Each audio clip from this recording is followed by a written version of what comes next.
మీ business ఏదైనా మీ ఊర్లో promotion చేయాలంటే అది సుమన్ టీవీతోనే సాధ్యం. ఇప్పుడే సంప్రదించండి.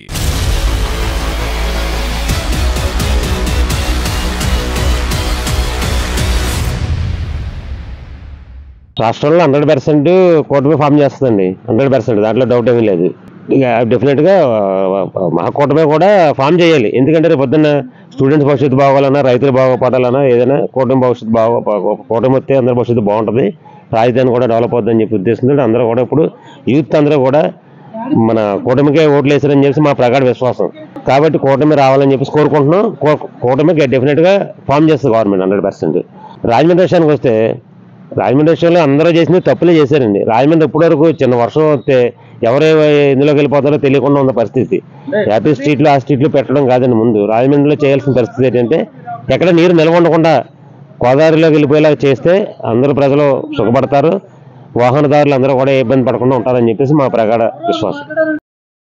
నా అభిప్రాయం, ప్రస్తుతం ఉన్నటువంటి పరిస్థితులు మొన్న జరిగినటువంటి 2024 అసెంబ్లీ ఎలక్షన్స్ గురించి మాట్లాడాలంటే సో బయట నుంచి వస్తున్న వార్తలు కానీ నా అభిప్రాయం కానీ ఎన్డీఏ కూటమి వస్తుందని చెప్పి ఆశిస్తున్నాను.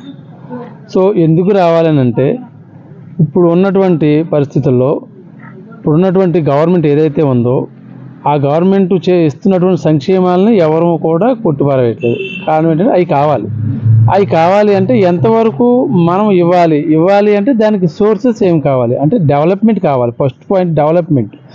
మనం ఏదైనా డెవలప్మెంట్ చేసి దాని నుంచి వస్తున్నటువంటి రెవెన్యూని మనం ఎవరికి ఇవ్వాలి అనేది ప్రతి ఒక్కరికి కాకుండా, అంటే ఓకే ఫర్ ఎగ్జాంపుల్ హ్యాండిక్యాప్ కావచ్చు, ఏజ్డ్ పీపుల్స్ కావచ్చు, ఈ పనులను చేద్దాం మేము నమ్ముతున్నాం. అలా అని ఈ ప్రభుత్వం చేయదనేది కాదు. ఇప్పుడున్నటువంటి ప్రస్తుత గవర్నమెంట్ వీళ్ళు ఎంతవరకు ఏంటంటే సంక్షేమాలకి మనం పనిచేస్తున్నట్లయితే నెక్స్ట్ టైం మన అభివృద్ధి ఏ రకంగా జరుగుతుంది. అలాగే ఇప్పుడు మనకి అభివృద్ధి జరగాలంటే ఏం కావాలి? కొన్ని పరిశ్రమలు రావాలి, అలాగే కొన్ని మంచి సాఫ్ట్వేర్ కంపెనీస్ కావచ్చు, ఏదైనా సరే ఇలాంటివి వస్తున్నట్లయితే మనకు కొంత రెవెన్యూ వస్తుంది. ఆ రెవెన్యూ లేనప్పుడు మన దగ్గర ఉన్న ప్రస్తుతం ఉన్నటువంటి డబ్బుల్ని పనిచేస్తుంటే దానివల్ల మన రాష్ట్రం అనేది కుంటిపడిపోతుంది. సో మన రాజమండ్రిలో ఏంటంటే ప్రజెంట్ ఉన్నటువంటి ఎంపీగా చేసినటువంటి భర్త గారు ఎవరైతే ఉన్నారో గత ప్రభుత్వంలో నుంచి ఉన్నటువంటి ఫండ్స్ని ఆయన తీసుకుని దాన్ని చేయటం వరకు చేశారు, కొంత చూపించి రూపురేఖలు మార్చారు, బాగానే ఉంది. కానీ అది ఎంతవరకు ఉంటుంది అనేది గ్యారంటీ లేదు. ఎడ్జ్ అయితే మాత్రం తెలుగుదేశం పార్టీ ఆదిరెడ్డి వాసు గారికి మాత్రం ఉందని మేము నమ్ముతున్నామండి. ఆయన వస్తే ఏమీ లేదండి. ఇప్పుడు గతంలో టీడీపీ హయాంలో ఉన్నారు వీళ్ళు, ఇప్పుడు ఉన్నారు. కానీ వీళ్ళు అభివృద్ధికి కొంచెం వెనకడుగు వేసేటువంటి అభిప్రాయం అయితే ప్రజల్లో ఉంది. ఏమి చేయాలంటే మన నగరాన్ని మొట్టమొదటిగా ముంపు ప్రాంతానికి చాలా ఇబ్బంది, కొన్ని ఏరియాలో వాటర్ ప్రాబ్లమ్స్ ఉన్నాయి. అలాగే ఈ యొక్క రౌడీ మోకలు అనేది కొన్ని బ్యాచెస్ ఉన్నాయని కొన్ని అలాంటి వాళ్ళు కట్టడి చేసి ఈ యొక్క ఎడ్యుకేషన్ డెవలప్ చేసి, అలాగే ఆరోగ్య అంటే వైద్యానికి సంబంధించినటువంటి సెక్టార్ని డెవలప్ చేస్తే బాగుంటుందని మేము అందరం కోరుకుంటున్నామండి.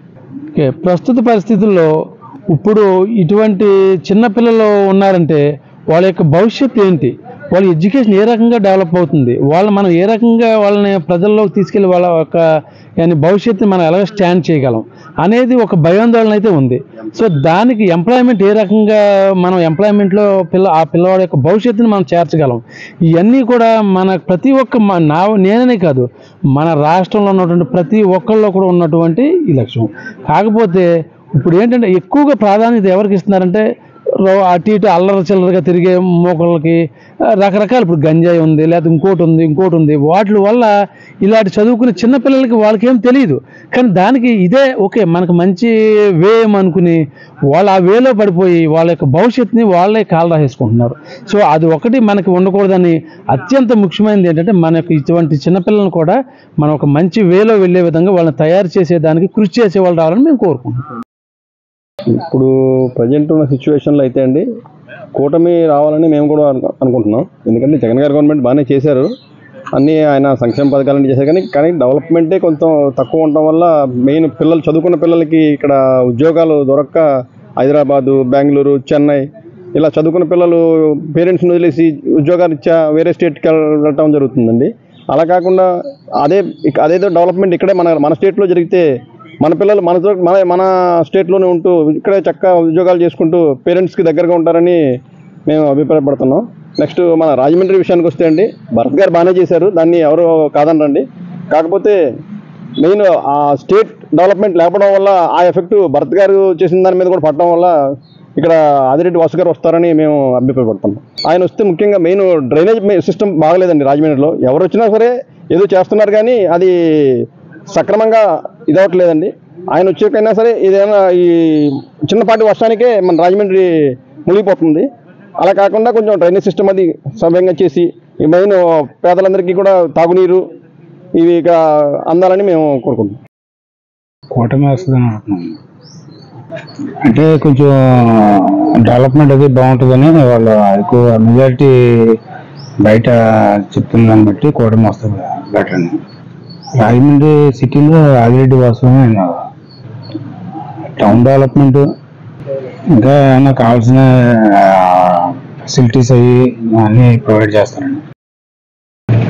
అన్నీ జాయిన్ వస్తారు ఆయన చేసిన పథకాలు కంటిన్యూ చెప్తారు.